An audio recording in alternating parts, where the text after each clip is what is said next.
Manang Milky Regunan pis kami. Lakay at Lucky, makalma ka lang Lakay ha. Wala naman dalang walis tingting. Wala ba? Kaya naman ay anumang uri ng panlinis, dito sa kamera. May map. Siya ay dadalo para doon sa budget deliberation ng Office of the President sa ilalim ng pagdinig ng House Committee on Appropriations. Ang budget ng Office of the President ngayong taon ay umaabot sa 27.28 billion pesos at personal na dumadalo dito sa hearing ng House Committee on Appropriations si Secretary Bersamin sa harap ng kanyang mainit na statement nung isang araw na hanggang ngayon ay talaga namang sinasagot din ng ilang miyembro ng Kamara sa kanyang mensahe na bago daw magtuturo sa ilang mga umano'y miyembro ng gabinete na posibleng magpaliwanag sa mga questionableng alokasyon sa budget ay clean your house first.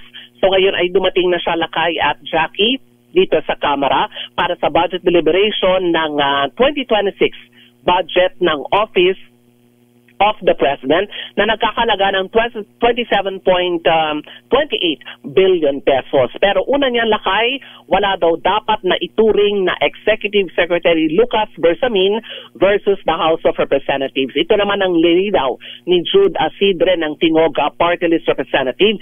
Sarap ng statement ni Bersamin na bago daw magtuturo, linisin muna ng Kamara ang sariling bakuran. Sa panayam ng isyong tambayan, sinabi ni Asidre, lahat naman ay galit sa katiwalian at dapat lang papanugutin ang mga sangkot na opisyal naging kung ang mga ito ay nasa hanay ng Kongreso. Narito si Tingog Party List Representative Jude Asidre. Mahirap na i-frame natin siya na it's like E.S. Bersamin versus Congress. Klaruhin natin yung issue isa-isa. Una, lahat tayo galit sa mga korap. Yun po yung una nating premise. I think both E.S. Bersamin at mga congressmen will all agree on that. Second is, I think it's about time we hold everybody accountable. Diba? Kahit sino man siguro na may hawak ng pera ng bayan, dapat may pananagutan kung paano ito ginagamit, paano ito ginasta. Anumang branch ng government yan. I think that should not excuse anyone.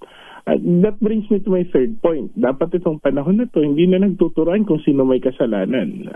Ako, I welcome the challenge of E.S. Bersamin. Sige, linisin natin ang Kamara de Representantes, pero we also exact the same amount. And I think that's where the party leaders are coming from. We also exact the same level of accountability from everyone else. Samantala na kay Jackie dito sa budget hearing o budget deliberation ng Office of the President, malamang matatanong din si Executive Secretary Lucas Bersamin sa kanyang statement na clean your house first. Yan muna ang sitwasyon dito naman sa Kamara. Ako si Milky Regunan nagulat para sa DCRH, una sa Pilipinas, una sa Pilipino. Daming bayan.